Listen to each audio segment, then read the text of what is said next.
The grand ballroom sparkled like a galaxy. Golden chandeliers hung from the ceiling, dripping with crystals that caught the light. Hundreds of guests, dressed in fancy suits and glittering dresses, sat in rows, their eyes fixed on the stage. At the center stood Marcus Kane, the billionaire everyone knew. His sharp black tuxedo fit him perfectly, and his dark hair was slicked back, making him look like a movie star. Next to him was his bride, Lila, in a white dress that shimmered like moonlight on water. Before we begin the story, comment below where you're watching from. Enjoy the story. Please subscribe to my channel for more sweet videos like this. Let the story continue. The priest's voice echoed softly, reading the vows. But then it happened. Marcus's face changed. His confident smile vanished. His eyes, usually so sharp and sure, grew wide and wet. A single tear rolled down his cheek, glittering in the light. The crowd gasped. Whispers spread like wildfire. Marcus Kane, the man who built an empire from nothing, the man who never showed weakness, was crying at his own wedding. Lila froze, her hand tightening in his. The priest stopped speaking, his mouth open in shock. Another tear fell, then another, until Marcus's face was streaked with them. He didn't wipe them away. He just stood there, trembling, his chest heaving like he was fighting something inside. The guests leaned forward, their eyes wide. Some clutched their pearls, others whispered to their neighbors, "Is he okay? What's wrong with him?" "Marcus Kane doesn't cry." The air felt heavy, like a storm was about to break. Lila reached for his face, her voice soft. "Marcus, what's wrong?" she whispered, but he didn't answer. His eyes were far away, locked on something no one else could see. The tears kept falling, and the silence stretched on, unbearable. What could make a man like Marcus Kane cry like this? What secret was he hiding? The answer was coming, but it would shake everyone to their core. The story began 6 months earlier, in a world far less shiny. Marcus Kane wasn't always a billionaire. He grew up in a small, dusty town called Willow Creek, where the houses were old and the streets were cracked. His mom worked 2 jobs, cleaning houses and waiting tables, to keep food on the table. His dad? Gone before Marcus was born. Life was hard, but Marcus was smart. Smart. By the time he was 10, he was fixing computers for neighbors, earning a few bucks. By 15, he was building apps in his tiny bedroom, dreaming of a bigger life. Now, at 32, Marcus was a legend. His company, Kane Tech, made billions selling phones, apps, and gadgets that everyone wanted. He was on magazine covers, shaking hands with presidents, and buying private islands just because he could. People called him the Iron King because nothing could break him. Not competitors, not scandals, not even the time his biggest factory burned down. Marcus always came out stronger. But there was one thing Marcus couldn't control: his heart. That's where Lila came in. Lila Harper wasn't like the women Marcus usually met. She didn't care about his money or his fame. She was a teacher at a small school in the city, with curly brown hair and eyes that seemed to see right through you. They met by chance at a coffee shop. Marcus was in line, distracted, when he spilled his coffee all over her white blouse. He apologized, offered to buy her a new one, but Lila just laughed. "It's just a shirt," she said, smiling. "But you owe me a coffee." That smile changed everything. Marcus, who could buy anything, found himself nervous around her. Lila was kind, funny, and real. She didn't care about his private jets or fancy parties. She made him feel like the kid from Willow Creek again, not the Iron King. After months of dates, picnics in the park, late-night talks, and silly dances in her tiny apartment, Marcus knew she was the one. He proposed on a hill under the stars, with a ring that cost more than most houses. Lila said yes, and the world cheered. The wedding of Marcus Kane and Lila Harper was the event of the year. But not everyone was happy. Marcus had enemies, people who hated his success, old business partners he'd outsmarted, rivals who wanted his empire. And then there was Vanessa, his ex-girlfriend. Vanessa Blake was a model, tall and stunning, with a smile that could charm anyone. She and Marcus dated years ago, back when he was just starting Kane Tech. They were a power couple, always in the spotlight, but Vanessa wanted more money, more fame, more of Marcus's time. When he wouldn't give it, she left, promising he'd regret it. Now, Vanessa was back. She'd been calling Marcus, leaving messages, and showing up at his office. "You're making a mistake," she told him one night, her voice sharp. "Lila's not right for you. She's not one of us." Marcus ignored her, but Vanessa's words stuck in his head like a splinter. What did she mean? And why was she so angry? As the wedding day got closer, strange things started happening. Marcus's phone buzzed with anonymous texts. "You don't deserve her. She's hiding something."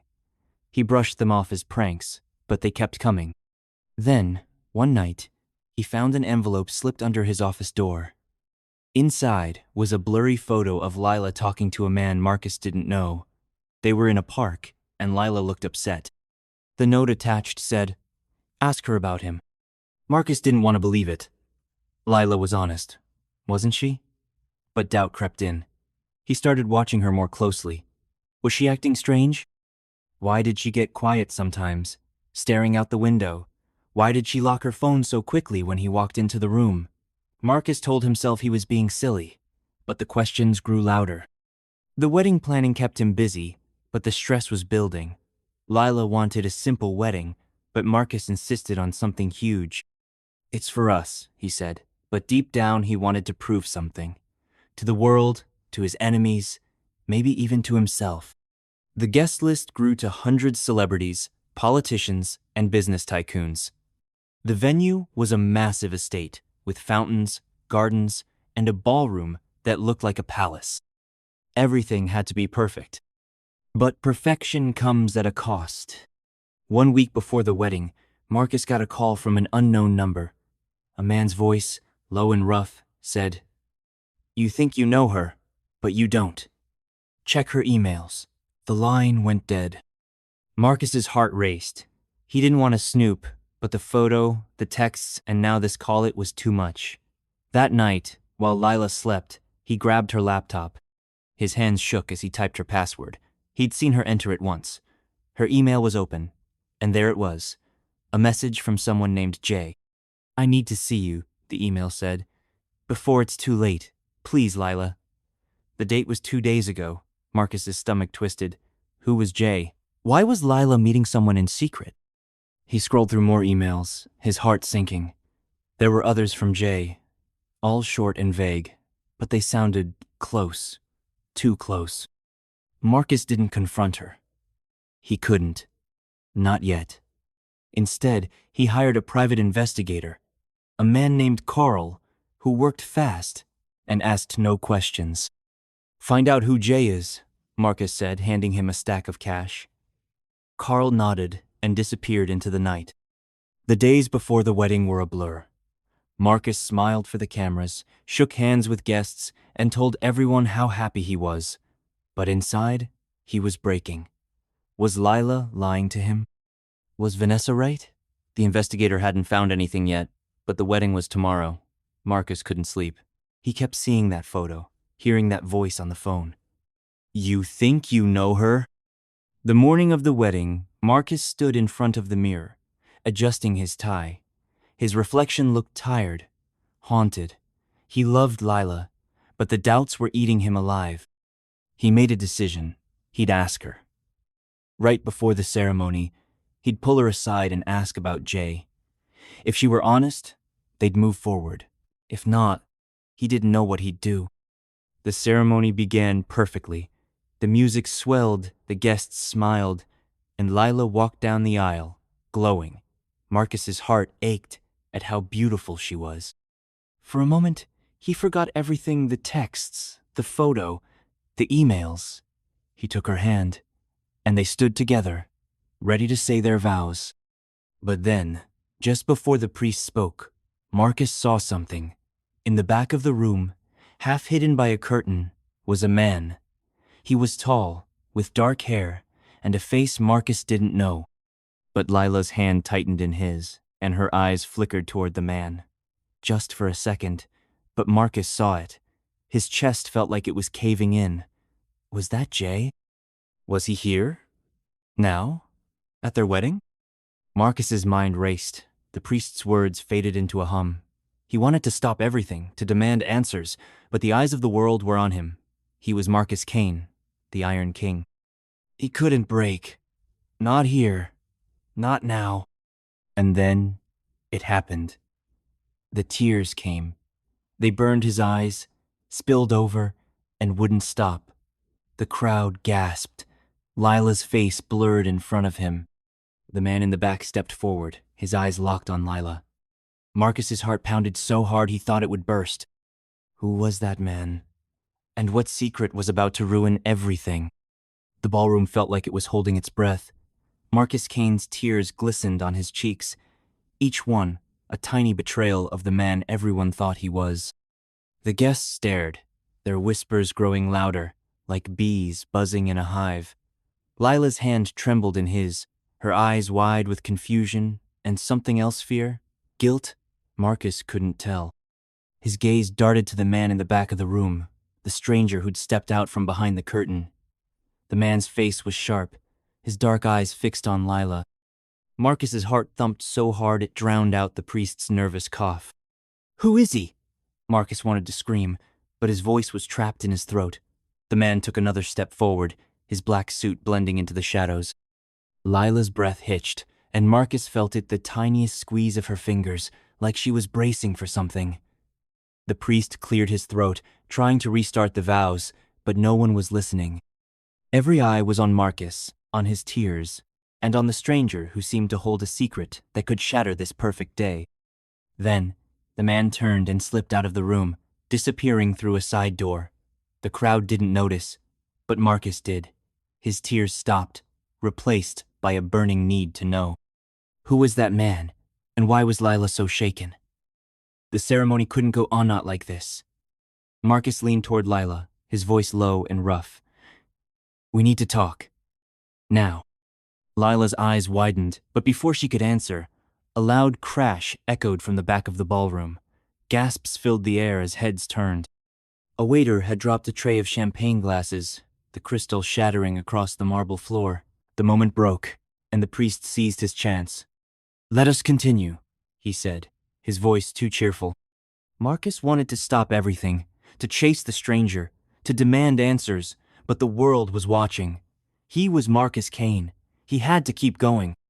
The vows began again, and Marcus forced himself to speak, his voice flat and mechanical. Lila's words were soft, but her eyes kept flicking to the side door where the man had vanished. The guests settled, some still whispering about Marcus's tears, others distracted by the broken glass.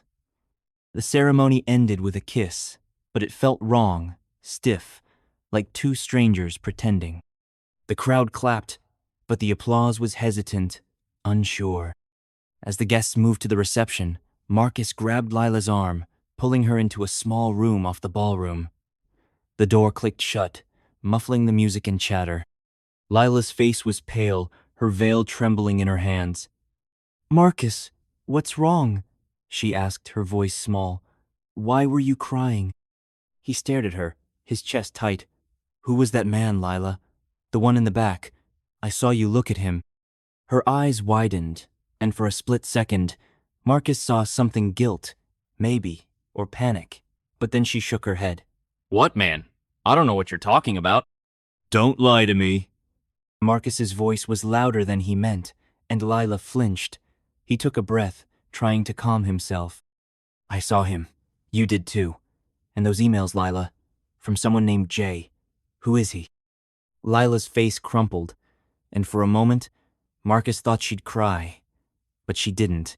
She straightened, her voice steady. You went through my emails? Marcus, how could you? I had to, he said, his voice breaking. The texts, the photo, the phone call someone's trying to tell me something. I need to know the truth. Lila's eyes searched his, and for a moment, she looked like she might confess. But then she turned away, her hands twisting her veil. There's nothing to tell, she said. I don't know any man in the back, and Jay is just a friend. You're being paranoid. Marcus wanted to believe her, but her words felt hollow. He opened his mouth to argue, but a knock at the door stopped him. It was his assistant, Claire, her face tight with worry. Mr. Kane, you need to come. There's a problem. Not now, Marcus snapped, but Claire didn't back down. It's Vanessa, she said. She's here, and she's causing a scene. Marcus's stomach dropped. Vanessa. Of course. He glanced at Lila, who looked as stunned as he felt. Stay here, he told her, then followed Claire out. The reception was in full swing, with music playing and guests dancing, but a small crowd had gathered near the bar. Vanessa stood there, her red dress clinging to her like fire. Her blonde hair was perfect, but her eyes were wild, and her voice was loud enough to cut through the music. He's making a mistake, she shouted, holding a glass of wine that sloshed as she waved her hand. Lila's not who she seems. Tell them, Marcus. The guests stared, some giggling, others whispering. Marcus pushed through the crowd, his face hot with anger. Vanessa, what are you doing? He hissed, grabbing her arm. She yanked free, her eyes blazing. I'm saving you, she said. You think you know her, but you don't. Ask her about her past. Ask her about Willow Creek. Marcus froze. Willow Creek, his hometown. The place he'd left behind years ago. How did Vanessa know about it? And what did it have to do with Lila? He turned to look for Lila, but she was still in the side room. The crowd was growing, phones coming out to record. This was turning into a disaster. Get out, Marcus said, his voice low and dangerous. You're not welcome here. Vanessa laughed, a sharp, bitter sound. You'll thank me later, she said. Then downed her wine and stormed toward the exit, her heels clicking on the floor. The crowd parted for her, and Marcus felt their eyes on him, judging, curious, hungry for more drama.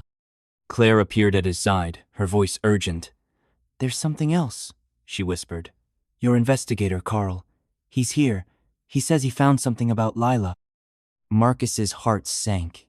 He didn't want to hear it, but he had to. He followed Claire to a quiet corner where Carl waited, a short man with a scruffy beard and a folder in his hand. Carl's face was grim. You're not gonna like this, he said, handing Marcus the folder. It's about Lila, and someone named Jacob Harper. Marcus opened the folder, his hands shaking. Inside was a photo, clearer than the one from before. It showed Lila in a park, talking to the same man from the back of the ballroom, the stranger. There were other papers too, documents, emails, even an old newspaper clipping. The headline read, Willow Creek Tragedy, Local Man Disappears. Marcus's eyes scanned the clipping. It was dated 10 years ago, when he was still living in Willow Creek. The article mentioned a man named Jacob Harper, a mechanic who vanished one night after a fight at a bar. No one knew where he went. There was a photo of Jacob, and Marcus's breath caught. It was the man from the ballroom, older, but unmistakable. Who is he to her? Marcus asked, his voice barely a whisper. Carl hesitated. Jacob Harper is Lila's brother, he said. But there's more. She's been looking for him for years, and she thinks you know something about what happened to him. Marcus's world tilted. Lila's brother? And she thought, he was involved? He hadn't lived in Willow Creek in over a decade. He barely remembered the name Jacob Harper, but the pieces were falling into place. The emails from Jay, the secretive meetings, the way Lila got quiet sometimes, like she was carrying a heavy secret. He turned to Carl, his voice hard. Find out everything. I want to know why she thinks I'm involved. Carl nodded and left, but Marcus's mind was racing. He needed to talk to Lila, to confront her with this. But as he turned back toward the side room, he saw her standing in the doorway, watching him. Her face was pale, her eyes red, like she'd been crying. Had she heard everything? Did she know he was digging into her past? Lila, he started, but she shook her head and walked away, disappearing into the crowd. Marcus started after her, but someone grabbed his arm. It was his old friend, Tom, a tech mogul who'd flown in for the wedding. Tom's face was serious. Marcus, we need to talk, Tom said. It's about Vanessa. She didn't come alone. Marcus's stomach twisted. What do you mean? Tom leaned closer, his voice low. She was with a man. Tall, dark hair. I saw them talking outside before she came in. He looked intense. And he was watching you during the ceremony. Marcus's blood ran cold. The stranger, Jacob Harper, Lila's brother. He was here, with Vanessa, and they were both after something. But what? And why now, on his wedding day? He pushed past Tom, his eyes scanning the crowd for Lila. She was gone. The music played on, the guests laughed and danced, but Marcus felt like he was drowning. His phone buzzed in his pocket, and he pulled it out. A new text from an unknown number. You can't hide forever. Tell her the truth, or I will. Marcus's hands shook. The truth. What truth? He didn't know Jacob Harper. He didn't know what happened in Willow Creek, but someone thought he did. And they were here, watching, waiting for him to break. He turned toward the exit, determined to find Lila, to find Jacob, to end this. But as he reached the door, a scream tore through the ballroom. The music stopped, and the crowd turned. There, in the middle of the dance floor, was Vanessa. She was back, her dress torn, her face streaked with mascara. And she was holding something, a small black box, the kind that might hold a ring, or something much worse. Marcus, she shouted, her voice echoing. You need to see this. It's about Lila. It's about everything. The guests gasped, their phones raised. Marcus stood frozen, his heart pounding. What was in that box, and what would it cost him to find out? The ballroom was a frozen picture of chaos. Vanessa stood in the center of the dance floor, her red dress ripped at the hem, her mascara-streaked face lit by the golden glow of the chandeliers. The small black box in her hand seemed to pulse with danger, like a bomb ready to explode. The guests were silent, their phones still raised, capturing every second of the drama. Marcus Kane felt the weight of their stares, his heart hammering as he took a step toward Vanessa. His eyes searched the crowd for Lila, but she was nowhere. Had she run? Or was she watching, waiting to see what Vanessa would do? Marcus, Vanessa said again, her voice sharp but trembling. You need to open this. It's time you knew. Knew what? Marcus's voice was low, barely hiding his anger. He moved closer, the crowd parting like water. Vanessa's eyes locked on his. And for a moment, he saw something new in them: fear. Not the bold, vengeful Vanessa he'd known. This was different. She was scared of what was in that box. It's about Lila, Vanessa said, holding the box out. And Willow Creek. And you. The mention of Willow Creek again sent a chill down Marcus's spine. He didn't understand how his past, his tiny hometown, was tangled in this mess. He reached for the box, but before his fingers touched it, a voice cut through the silence. Stop! It was Lila. She pushed through the crowd, her white dress trailing behind her like a ghost. Her face was pale, her eyes red and fierce. Don't touch it, Marcus. She's lying. The guests gasped, their whispers starting again. Marcus turned to Lila, his mind spinning. Lila, what's going on? What's in the box? Lila's eyes flicked to Vanessa, then back to him. She's trying to ruin us, she said, her voice shaking. She's been following me, digging into my life. That box, it's not what you think. Vanessa laughed, but it was brittle, like glass about to break. Oh, Lila, you're good. Tell him the truth. Tell him about Jacob. Tell him what you've been hiding. Marcus's stomach twisted. Jacob Harper, Lila's brother, the man from the ballroom, the one who'd vanished 10 years ago. He looked at Lila, waiting for her to deny it, to explain. But she didn't. Her lips pressed tight, and her eyes dropped to the floor. The silence was worse than any answer. Enough, Marcus snapped, grabbing the box from Vanessa's hand. It was heavier than he expected, cold against his palm. The crowd leaned closer, their breaths held. Lila lunged forward, her hand outstretched. "Marcus, please," she begged. "Don't." But he couldn't stop. He had to know. His fingers fumbled with the clasp, and the box snapped open. Inside, nestled in black velvet, was a small, tarnished key. Nothing else. No note, no clue, just a key that looked old and worn, like it belonged to something long forgotten. The crowd murmured, confused. Marcus stared at the key, his mind racing. "What is this?" he demanded, turning to Vanessa. Her smile was thin, almost sad. "It's from Willow Creek," she said. "It opens something you both need to see. Something Lila's been hiding." Lila's face went white. "She's lying," she whispered, but her voice was weak, like she didn't believe it herself. Marcus looked at her, his heart aching. He wanted to trust her, but the key felt like a weight pulling him under. What did it open? And why was Lila so afraid? Before anyone could speak, a new sound broke the tensione low, rumbling crash from outside the ballroom. The guests turned, startled, as the massive double doors swung open. A man stormed in, his black suit wrinkled, his dark hair messy. It was him, the stranger from the ceremony. Jacob Harper, Lila's brother. "Lila!" he shouted, his voice raw.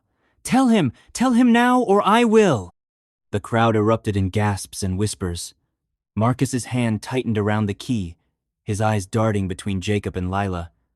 Lila was shaking, her hands clenched into fists. "Jacob, please," she said, her voice breaking. "Not here." "Then where?" Jacob snapped, stepping closer.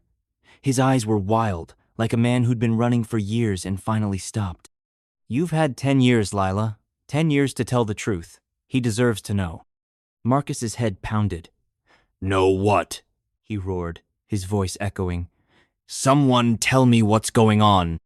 Jacob turned to him, his face hard. "Ask her about the night I disappeared," he said. "Ask her what she did to protect you." The words hit Marcus like a punch. Protect him? From what? He hadn't lived in Willow Creek when Jacob vanished. He was already in the city, building Kane Tech. None of this made sense. He looked at Lila, waiting for her to explain, but she was crying now, silent tears streaming down her face. The guests were on their feet, some backing away, others pressing closer. Vanessa stood off to the side, her arms crossed, watching like a cat who'd caught a mouse. Marcus felt trapped, like the walls were closing in. He held up the key, his voice steady despite the storm inside him. "What does this open, Lila? Tell me." Lila's eyes met his, and for a moment, he saw the girl he loved, the one who laughed at, spilled coffee, who danced with him in her tiny apartment. But then her face hardened, and she shook her head. "I can't," she whispered. "Not yet." Jacob laughed, a harsh, bitter sound. "Then I will," he said, reaching into his jacket.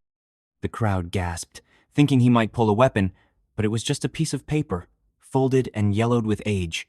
He held it out to Marcus. "Read this," he said. "It's from the night I left Willow Creek. It's why I'm here."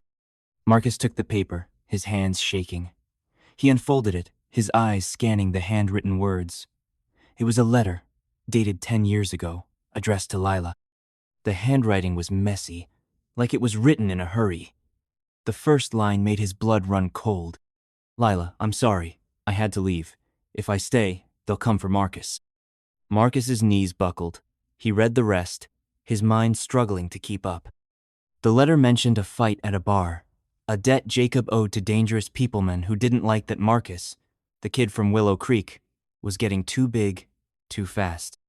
Jacob wrote that he'd made a deal to protect Marcus, to keep those men away, but it meant leaving, disappearing, letting everyone think he was gone for good. Marcus looked up, his voice hoarse. "You knew?" he asked Lila. "You knew he left to protect me?" Lila's tears fell faster. "I didn't know at first," she said. "Not until later. I thought he was dead, Marcus. I thought I'd lost him forever. Then why didn't you tell me? Marcus's voice cracked. Why hide it? Because I wasn't sure, Lila cried. When I found out you were from Willow Creek, I wondered if you knew something, if you were part of it. I wanted to trust you, but I was scared. Marcus's world was crumbling. Lila had doubted him, just like he doubted her. And Jacob, this man, he barely remembered, had given up everything to keep him safe. But why? And what did the key have to do with it? Jacob stepped closer, his voice low. The key opens a safe, he said. In Willow Creek. It's got proof names, dates, everything about the people who wanted you gone. I kept it hidden all these years, but Lila found it. She was going to use it to find me. Marcus's head spun. A safe, proof, people who wanted him gone. He looked at Vanessa, who was still watching, her face unreadable. Did you know about this? He asked her. Vanessa shrugged, her smile cold. I knew enough, she said.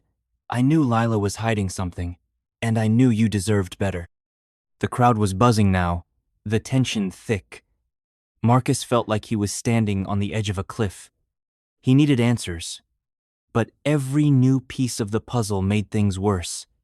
He turned to Jacob. Where's the safe? He asked. Take me to it. Jacob nodded, but before he could speak, another crash echoed through the ballroom. This time, it wasn't a tray of glasses. The massive windows along the wall shattered, and 3 men in black masks burst in, their boots crunching on the glass. The guests screamed, scrambling back.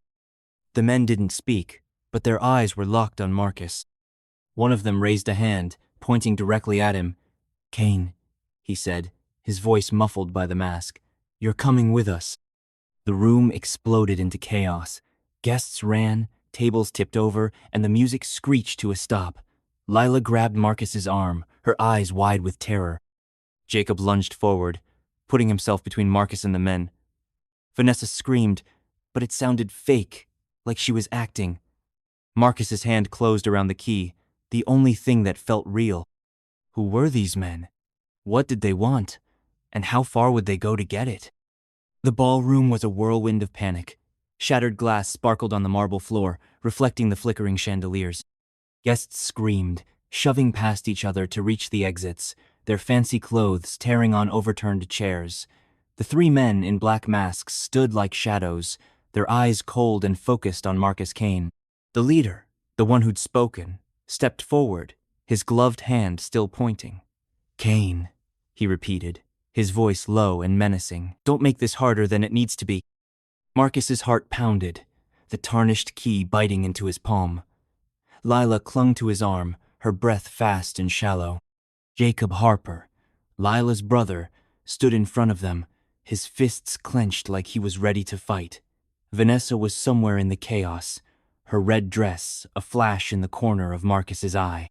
The air felt thick, like the moment before a lightning strike. Who are you?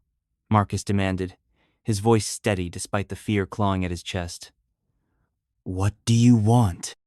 The leader tilted his head, his mask hiding any expression. The key, he said. Hand it over, and no one gets hurt. Marcus's grip tightened. The key. The one from Vanessa's box. The one Jacob said opened a safe in Willow Creek. It was the only link to the truth about his past, about Lila's brother, about the people who'd wanted him gone all those years ago. He couldn't give it up. Not now. Marcus, don't, Lila whispered, her voice trembling. Her eyes were wide, darting between the masked men and Jacob. They'll kill you. Jacob turned, his face hard. Listen to her, Kane. These guys aren't playing. They've been after that safe for years. The leader laughed, a dry, hollow sound. Smart man, Harper. You should have stayed gone. He raised his hand, and the other 2 men moved, spreading out to block the exits. One pulled a small, sleek gun from his jacket, the metal glinting in the light. The guests still in the room screamed louder, some dropping to the floor, others frozen in place. Marcus's mind raced. He wasn't a fighter. He was a businessman, a thinker. But he wasn't about to let these men take everything he'd fought for. He scanned the room, looking for a way out. The side door where Jacob had disappeared earlier was still open, leading to a hallway. If they could get there, they might have a chance. Lila, Marcus whispered, his lips barely moving. When I move, run for that door. Her eyes widened, but she nodded, her hand squeezing his. Marcus looked at Jacob, who gave a small nod, like he understood. The tension in the room was unbearable, every second stretching into forever. Then, without warning, Vanessa's voice cut through the chaos. Wait. She pushed through the crowd, her dress torn, her hair wild. I know what they want. She pointed at Marcus, her eyes blazing. He's got the key, but he doesn't know what it's for. I do. The leader's head snapped toward her. Talk, he said, his voice sharp. Vanessa smirked, but her hands were shaking. The safe in Willow Creek, it's not just papers. There's money, lots of it, and names people who'd pay to keep their secrets buried. Marcus stared at her, his stomach dropping. Vanessa knew about the safe? How? And why was she telling these men? Was she working with them? The betrayal stung, but he didn't have time to process it. The leader took a step toward Vanessa, his gun still trained on Marcus. Keep talking, the leader said. Vanessa glanced at Marcus, and for a split second, he saw something in her eyes, regret, maybe, or guilt. The key opens a safe in the old Willow Creek bank, she said. It's been there for years, hidden in the basement. Jacob stashed it before he disappeared. It's got evidence proof of who wanted Marcus dead back then, and a lot of cash from their deals. Jacob's face went pale. Vanessa, shut up! He shouted. But the leader raised his gun, silencing him. Marcus's head spun. A safe with money and secrets, people who wanted him dead. And Vanessa, his ex, somehow knew all of it. He looked at Lila, who was shaking her head, tears in her eyes. I didn't know about the money, she whispered. I swear, Marcus, I just wanted to find Jacob. The leader laughed again. Sweet family reunion, he said. But I'm done waiting. Kane, give me the key, or I'll start shooting. Marcus's hand shook, the key burning in his fist. He couldn't give it up, but he couldn't let anyone die. Not Lila, not Jacob, not the guests still cowering around them. He needed time, a plan. And then he saw it. Claire, his assistant, near the edge of the room. She was on her phone, her face tense, mouthing something to him. Security. She'd called for help. If he could stall, they might make it out. All right, Marcus said, raising his free hand. I'll give you the key, but you let everyone go first. The leader's eyes narrowed behind the mask. You're not in charge here, Kane. But he hesitated, glancing at his men. That was the opening Marcus needed. Now, Marcus shouted, shoving Lila toward the side door. Jacob moved at the same time, tackling one of the masked men. The room exploded into chaos, a gangwist screaming, tables crashing, the leader shouting orders. Marcus grabbed Lila's hand and ran, his heart pounding as they dove through the door into the hallway. The corridor was dark, lit only by dim sconces on the walls. Footsteps echoed behind them, heavy and fast. Marcus didn't look back. He pulled Lila along, her dress slowing her down. Keep going, he yelled, his voice hoarse. They turned a corner, nearly crashing into a waiter who dropped his tray in shock. Where's the exit? Marcus demanded. The waiter pointed, trembling. End of the hall, left. Marcus nodded, pushing Lila forward. But as they reached the next turn, a figure stepped out of the shadows. It was Vanessa. Her face was pale, her dress smeared with dirt, like she'd been outside. She held up her hands, her voice urgent. Marcus, wait, you need to listen to me. No, Lila snapped, stepping between them. You've done enough, Vanessa. Get out of our way. Vanessa's eyes flicked to Marcus. I'm not with them, she said. I swear, I didn't know they'd come here. I just wanted you to know the truth about her. She pointed at Lila, her voice shaking. She's been lying to you, Marcus. About Jacob. About everything. Marcus's chest tightened. Why should I trust you? He asked. You brought that box. You told them about the safe. I didn't know, Vanessa cried. I found the key months ago, in Willow Creek. I thought it was just about Lila's secrets. I didn't know about the money or those men until tonight. Lila's eyes burned. You're a liar, she said. You've been trying to break us up from the start. Before Marcus could respond, a shout echoed down the hall. The masked men were coming. He grabbed Lila's arm, pulling her past Vanessa. We don't have time for this, he said. Vanessa, either help us or get out of the way. Vanessa hesitated, then nodded. Follow me, she said, turning down a side corridor. There's a service exit. It's not far. Marcus didn't trust her, but he had no choice. The footsteps were getting closer, and the leader's voice rang out, cold and clear. Find them! Now! They ran, Vanessa leading the way through a maze of hallways. The estate was massive, with endless doors and turns. Marcus's lungs burned, and Lila was struggling, her dress catching on corners. Vanessa stopped at a plain metal door, pushing it open to reveal a dark stairwell. This leads to the parking lot, she said. There's a car waiting. Marcus narrowed his eyes. A car? Whose? Vanessa looked away. Just trust me, okay? No, Lila said, pulling back. Marcus, she's setting us up. We can't go with her. But before Marcus could decide, the door at the other end of the hall burst open. The leader stormed in, his gun raised. End of the line, Kane, he shouted. Marcus didn't think. He pushed Lila through the door, grabbing Vanessa's arm and pulling her with them. They stumbled down the stairs, the metal clanging under their feet. The parking lot was just ahead, lit by flickering streetlights. A black SUV waited, its engine running, but no one was inside. Get in! Vanessa yelled, running for the driver's door. Marcus hesitated, his hand still on the key. Was this a trap? But the sound of boots on the stairs decided for him. He shoved Lila into the back seat and climbed in after her, slamming the door. Vanessa floored the gas, and the SUV roared out of the lot, tires screeching.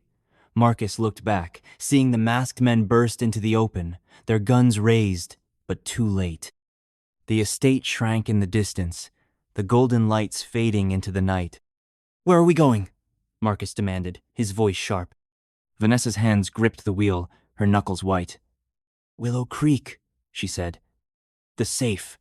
It's the only way to end this. Lila's face was pale, her eyes fixed on Marcus. I'm sorry, she whispered. I should have told you everything. Marcus wanted to believe her, but the doubts were still there. The key, the safe, Jacob, Vanessa was all too much. He looked out the window, the dark road stretching ahead. His phone buzzed, and he pulled it out, his heart sinking at the new message. You can't run forever. The truth is closer than you think. The SUV sped into the night, toward Willow Creek, toward answers Marcus wasn't sure he wanted. But as the miles passed, a new sound broke the silence, a low, rhythmic thump from the trunk. Marcus froze, his eyes meeting Lila's. Someone or something was in there. Who's in the trunk, Vanessa? He asked, his voice deadly calm. Vanessa's eyes flicked to the rearview mirror, and for the first time she looked truly afraid. I didn't want this, she said. But you'll see. It's the only way. The thumping grew louder, and Marcus's hand tightened on the key. Whatever was in that trunk, it was about to change everything. The SUV roared down the dark highway, the thumping from the trunk growing louder, more desperate. Marcus Kane's heart pounded. His hand clenched around the tarnished key that had turned his wedding day into a nightmare. Lila sat beside him in the back seat, her white dress crumpled, her eyes wide with fear. Vanessa gripped the steering wheel, her face pale in the dim glow of the dashboard. The road to Willow Creek stretched ahead, a black ribbon leading to secrets Marcus wasn't sure he could face. Who's in the trunk, Vanessa? Marcus asked again, his voice sharp enough to cut through the tension. The thumping echoed like a heartbeat, each thud tightening the knot in his stomach. Vanessa's eyes flicked to the rearview mirror, her lips trembling. I didn't want it to come to this, she said, her voice barely above a whisper. But it's the only way to make you understand. Understand what? Lila snapped, leaning forward. You've been lying from the start, Vanessa. Whatever's in there, it's your fault. Vanessa's hands shook on the wheel, but she didn't answer. Marcus's mind raced. The key, the safe, Jacob Harper, the masked men, it all pointed to Willow Creek, his hometown, a place he'd buried in his past. But now it was clawing its way back, and the truth was closer than ever. He leaned forward, his voice low. "Pull over, now." Vanessa shook her head. "We're almost there. You'll see." "Pull over!" Marcus roared, slamming his hand on the seat. The SUV swerved slightly, and Lila gasped, grabbing his arm.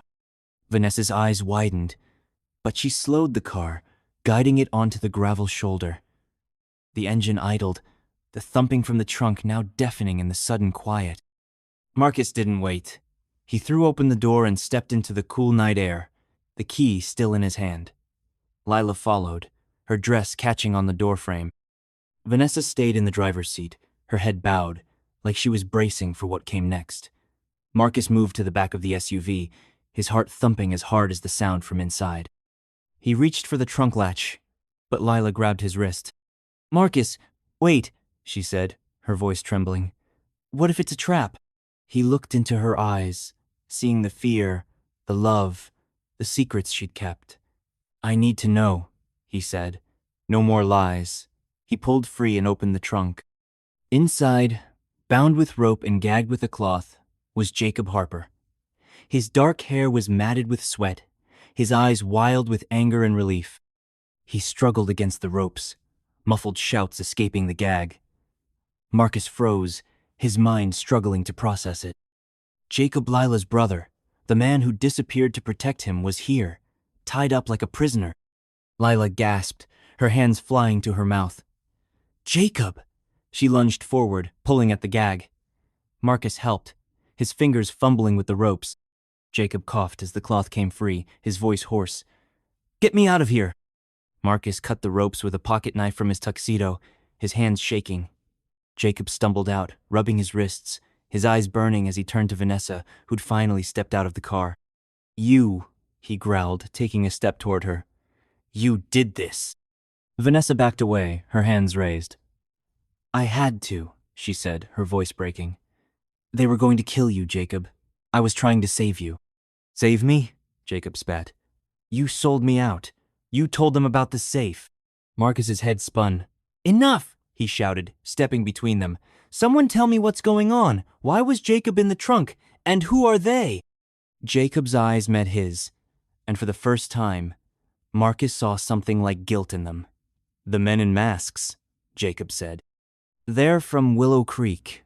Old business, from when you were starting Kane Tech. You were making waves, Marcus. Too many. People with money, big money, didn't like it. They wanted you gone." Marcus's stomach twisted. "Gone? As in dead?" Jacob nodded. "I was in debt back then. Bad people, bad choices. They offered me a deal, get rid of you, or they'd come for me. But I couldn't do it. You were just a kid from Willow Creek, like me. So I ran. I left the safe, the key, everything, and I disappeared. I thought it would keep you safe." Lila's tears fell silently. "Why didn't you tell me?" she whispered. "I thought you were dead." Jacob's face softened. "I wanted to, Lila. But the less you knew, the safer you were. When I heard you were marrying Marcus, I came back. I had to make sure he wasn't part of it." Marcus's chest ached. "Part of what? I didn't know any of this." Jacob hesitated, then pointed at Vanessa. "Ask her. She's been playing both sides." Vanessa's face crumpled. "I didn't mean for this to happen," she said. "I found the key last year, in Willow Creek. I was visiting my mom, and I heard rumors about a safe, about you, Marcus. I thought if I could get to it, I could, I don't know, hurt you for leaving me. But then I met them, the men in masks. They promised me money if I helped them get the key." Marcus stared at her, the betrayal cutting deep. "You brought them to my wedding?" "I didn't know they'd come like that," Vanessa cried. "I thought they'd just take the key and go. But they want the safe, Marcus. It's not just money in there. It's proof names of people who funded the plan to ruin you. Powerful people. They'll do anything to keep it hidden." Marcus's mind reeled. A safe with proof of a conspiracy against him. People who'd wanted him dead before he'd even built his empire. And now they were here, chasing him, ready to kill. He looked at the key in his hand, its weight heavier than ever. "Where's the safe?" he asked Jacob. "We're ending this tonight." Jacob nodded. "The old bank in Willow Creek. Basement vault. But we need to move. They're not far behind." Lila grabbed Marcus's hand. "I'm coming with you," she said, her voice firm despite her tears. "No more secrets." Marcus looked at her, the woman he loved, the woman who doubted him but stood by him now. He nodded, then turned to Vanessa. "You're coming too. If this is a trap, you're not getting away." Vanessa nodded, her face pale. They piled back into the SUV, Jacob taking the wheel this time. The road to Willow Creek was quiet, the tension thick. Marcus's phone buzzed again. Another text from an unknown number. "You're out of time. Give us the key, or everyone dies." He showed it to Jacob, who cursed under his breath. "They're close," Jacob said. "We need to be ready." Willow Creek appeared in the distance, a sleepy town of cracked sidewalks and faded signs. The old bank was at the edge of town, a brick building with boarded windows. Jacob parked behind it, the SUV hidden in the shadows. They moved quickly, slipping through a broken door into the dark interior. The air was musty, the floor creaked under their feet. Jacob led them to the basement, a damp, concrete room with a heavy steel door at the far end. The vault. Marcus's heart raced as he handed Jacob the key. "Open it," he said. Jacob inserted the key, the lock clicking loudly in the silence. The door swung open, revealing a small, dusty safe inside. Jacob knelt, his hands steady as he turned the combination. The safe opened with a groan, and Marcus leaned forward, his breath catching. Inside was a stack of papers, a few old photos, and a small metal box. Jacob pulled out the papers, his eyes scanning them. "This is it," he said. "Names, dates, payments, the people who wanted you gone." Marcus took a photo from the pile, his blood running cold. It showed a younger version of himself walking in Willow Creek, unaware of the camera. A note on the back read, "Target, Marcus Kane. Eliminate before he grows." Lila's hand covered her mouth. "They were watching you," she whispered. Even then, before Marcus could respond, a loud bang echoed from above. Footsteps pounded on the stairs. The masked men had found them. Jacob shoved the papers into Marcus's hands. "Take these. Run. Get them to the police." "No," Marcus said, his voice firm. "We're done running." He turned to Vanessa. "You said you wanted to help. Prove it." Vanessa nodded, her eyes wide. "There's a back exit. I'll distract them." Marcus didn't trust her, but he had no choice. He grabbed Lila's hand, pulling her toward the exit as Vanessa ran upstairs, shouting to draw the men's attention. Jacob stayed behind, his face grim. "I'll hold them off," he said. "Go." Marcus hesitated, then nodded. "Thank you," he said, the words heavy with everything he couldn't say. He and Lila ran, the papers clutched to his chest. The night air hit them as they burst outside, the SUV still waiting. Marcus slid into the driver's seat, Lila beside him, and floored the gas. The town blurred past, the papers their only hope. They reached the police station just as dawn broke, the sky pink and gold. Marcus handed the papers to a stunned officer, explaining everything: the safe, the key, the men in masks. The officer's eyes widened as he read the names, some of the most powerful people in the country. Hours later, the news broke. Arrests were made, names exposed, and a conspiracy unraveled. Jacob was found alive, injured, but safe. Vanessa had disappeared. Her role, unclear hero or traitor, Marcus might never know. He and Lila sat in a quiet room at the station, her hand in his. "I'm sorry," she said, her voice soft. "I should have trusted you." Marcus looked at her, the weight of the night lifting just a little. "We both made mistakes," he said. "But we're here now." She smiled, a real smile, and for the first time in hours, Marcus felt hope. The wedding was ruined, the billionaire's tears a headline, but the truth was out. They'd survived. As they stepped outside, the sun rising over Willow Creek, Marcus knew one thing: the Iron King was gone. In his place was a man ready to face whatever came next, with Lila by his side.